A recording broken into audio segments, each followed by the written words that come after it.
This happened over 20 years ago. I was around 11 at the time, and I grew up in a small city in Australia. If you lived around here back then, you'd remember the name Rihanna Baru. She was a teenage girl who went missing not far from where I lived. It was everywhere. TV, newspapers, radio. Her face was posted on every shop window.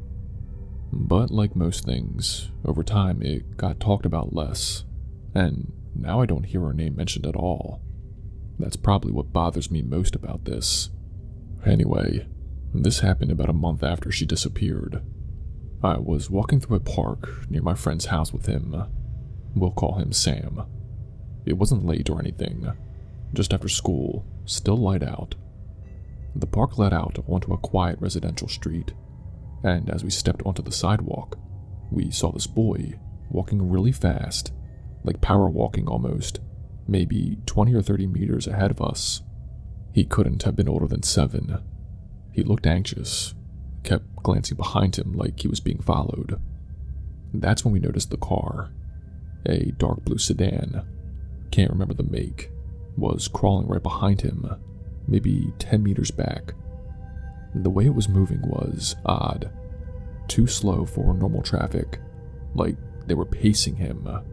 At first I figured it was someone's dad, or maybe he dropped something and they were trying to get his attention, but it didn't feel right. Sam must have picked up on that too, because he called out to the kid, using a fake name like he knew him. He said something like, "Hey, Danny, there you are. We've been looking for you." And that's when the kid ran over to us. He was panting a bit and looked scared, but did not say much right away. The car stopped in the middle of the street. I remember that specifically. It did not pull to the curb. It just sat there in the lane. We couldn't see their faces clearly, but there were 2 men in the front seats. One of them lifted his arm and waved at us. Not in a friendly way, just a single, slow wave. Then the car turned off down the next street and drove off. We all just stood there for a second, the 3 of us. My heart was pounding, and I remember not being able to really process what just happened. The kid finally told us that the car had started following him from the corner store about 4 blocks away. He hadn't gone in with anyone. He was just walking back home alone. We walked him the rest of the way to his house. It was only a few streets away, like he said.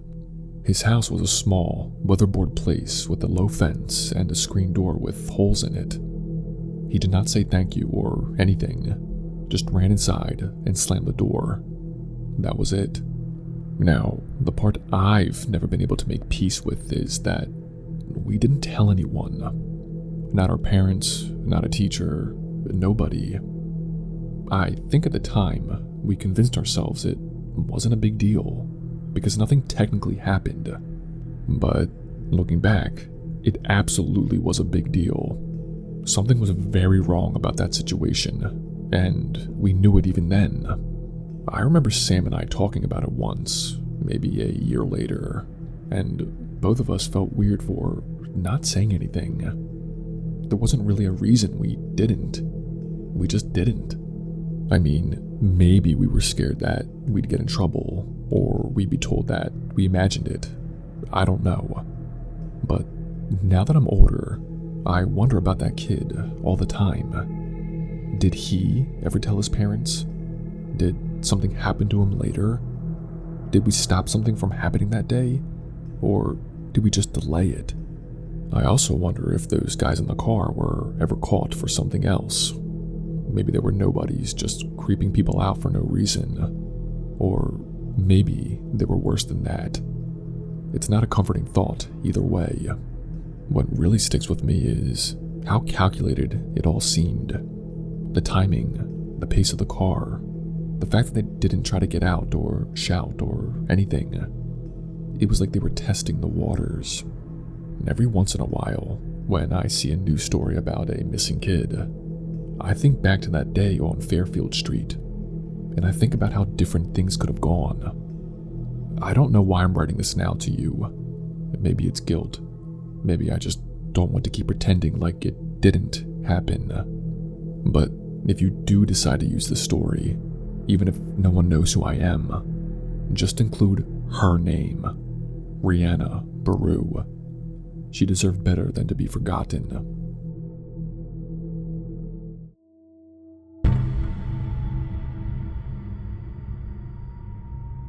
Hey, so this happened a couple of years ago when I was still living in Connecticut. A friend of mine and I decided to check out this cemetery that was supposedly the most haunted cemetery in Connecticut.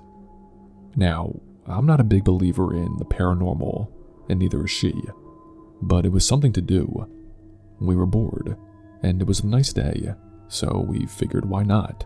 The cemetery wasn't anything huge, just a small old plot of land with a few rows of headstones. You could walk the whole thing in 5 minutes if you weren't stopping to read anything.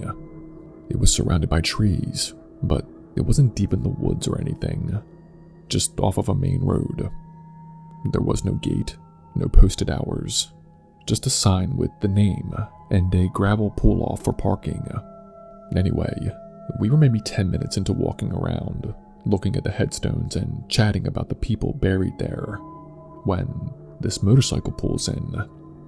The guy riding it is probably in his late 40s, maybe early 50s. He's wearing jeans, boots, and a leather jacket. Nothing out of the ordinary. He parks right near my car, gets off, and starts walking through the cemetery too. Now, this place is small enough that you can't really avoid someone else if they're there at the same time. So, when we make eye contact with him, we give him this small, polite wave, just trying to be friendly. We did not expect that to be taken as an invitation. Well, he walks right over to us, and I'm immediately wishing we hadn't acknowledged him. He starts going on about how he rides his motorcycle all over the state, looking for old cemeteries. Says it's his hobby, just like seeing the headstones and the history. At first, it didn't seem that weird. People are into all kinds of niche stuff. But the way he talked was kind of off, like too rehearsed or something like that. He seemed overly excited to talk to us. Well, we humored him for a couple of minutes, just nodding along and saying the usual, "Oh yeah, that's interesting," type stuff. Then gradually walked away to look at more headstones, hoping he'd get the hint. So I turned my back to him and started reading the names on a weathered stone. And that's when my friend kind of froze beside me. She nudged me and whispered, "He's taking pictures of us." At first I thought she was being dramatic, but I turned my head just a little, and sure enough, he hadn't moved from where we had left him, and he was holding up his phone, camera clearly aimed at us. A second later, we both heard the distinct sound of a shutter click. Not a video recording, but a photo. I don't know if he had his volume up by mistake or what, but we both heard it. He didn't say anything, didn't laugh it off or explain himself. He just stood there, fiddling with his phone for a second, then suddenly turned his back to us like he was taking a picture of a headstone. Only there was no headstone where he was pointing his phone. He was just pretending to look like he wasn't doing anything. Well, we did not say a word. We just looked at each other, gave the smallest nod, and started walking straight back to the car. I had the keys out before we were even halfway there. My friend did not look back until we were both in the car, and I started it. Then she said, "He followed us out." I looked in the rearview mirror, and sure enough, he was standing at the entrance to the cemetery next to his motorcycle, holding up his phone again. This time, he wasn't pretending to photograph headstones. He was clearly filming us, or at least pointing the phone directly at my car. He didn't wave, he did not say a word. He just stood there, completely still, with the phone aimed at us as we pulled out of the lot. I pulled onto the road and started driving away. My friend kept looking back and said he didn't stop filming until we rounded the bend and were completely out of sight. He never got back on his bike. He just stood there, holding the phone up like we were part of whatever weird collection he was building.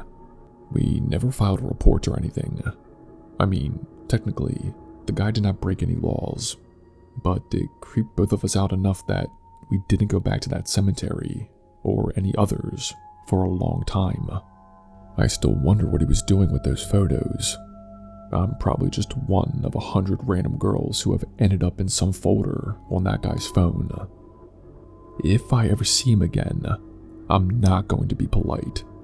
I'll trust my gut next time and just leave immediately.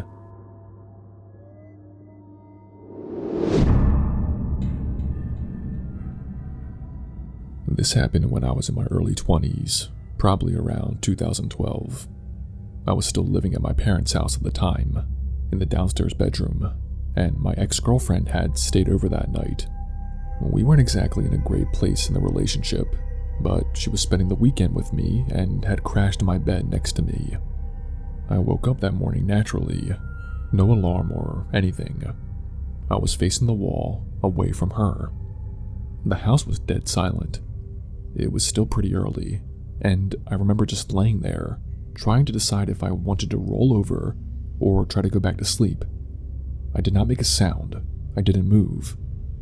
A few seconds pass, and I hear someone say, clear as day, mind you, in that kind of half-asleep voice, "I love you." It was soft, quiet, but very clearly directed at me. It was so casual and matter-of-fact that I just instinctively responded, "I love you too," without turning over. A second later, my ex says, completely awake and freaked out, "That wasn't me." I turned over immediately and looked at her. She was wide-eyed, pale. She wasn't joking. This girl had zero sense of humor, especially when it came to anything even remotely creepy. We just stared at each other for a minute like, then what the hell was that? There was nobody else in the house. My parents were out of town for the weekend, and we did not even have any kind of voice-activated tech in that room. No Alexa, no smart speakers, nothing like that. The TV wasn't on. My phone was on the floor, and it was dead. There wasn't a single logical explanation for that voice. But the voice was so close, like it was right behind me. We both kind of shrugged it off eventually, though we were both pretty unsettled. She did not sleep over after that. About 2 weeks later, I was in the room by myself late at night. I had just shut everything down, lights off, about to crawl into bed, when one of the old lamps in the corner flicked on by itself. No sound, no spark, just light. It was one of those tall, cheap lamps from Walmart with the twist switch under the bulb. I assumed it was just faulty wiring. It was at least 10 years old. So I got up and turned it off, thinking nothing more of it. The next night, though, something else happened. The same setup. I'm alone, lights off, crawling into bed. But this time, as soon as I pulled the covers over me, I was hit with this overwhelming sense of dread. Not just nerves, I mean pure physical fear. Like my brain was screaming at me to get out of that room. It did not feel like I was just being watched. It felt like something wanted to hurt me. And I know how ridiculous this sounds. I was alone. There was nothing visible, but this pressure, this heaviness, like someone was in that room with me and just standing at the foot of my bed, waiting. Well, I froze. I couldn't move. It took everything in me to keep my breathing steady. Eventually, maybe after 30 or 40 minutes, I fell asleep somehow. I woke up again maybe 2 hours later. Same feeling, like someone was watching me, but more intense. The lamp had stayed off, but for whatever reason, my first thought was, please don't turn on. Like, I just kept repeating that in my head. Please don't turn on. Please don't turn on. And boom, the lamp turned on. Right in that exact moment when I said it in my head, I heard the click and the bulb lit up the room. I did not even look at it first. I just stayed frozen. My heart was pounding like I'd been running a marathon. The whole room felt very, very wrong. Eventually, I got up, turned the lamp off, and went back to bed, but I could barely sleep. That was the last time anything happened to me, personally. I did not tell anyone for a while, because I knew how it sounded, especially since it stopped right after that. But when I eventually told my mom, she kinda gave me this look like, yeah, that makes sense. Apparently, they've always believed weird stuff happens in that house around the beginning of December, close to my grandmother's birthday. My mom and dad both claim they've heard things over the years. Footsteps, radios turning on, doors opening. I always thought they were just being dramatic. I don't anymore. I don't really talk about this with people. It's not something I try to get attention from, and honestly, I can't even explain it. I'm not saying it wasn't anything supernatural. I'm just saying it happened, and it scared the hell out of me. Thank you for reading this.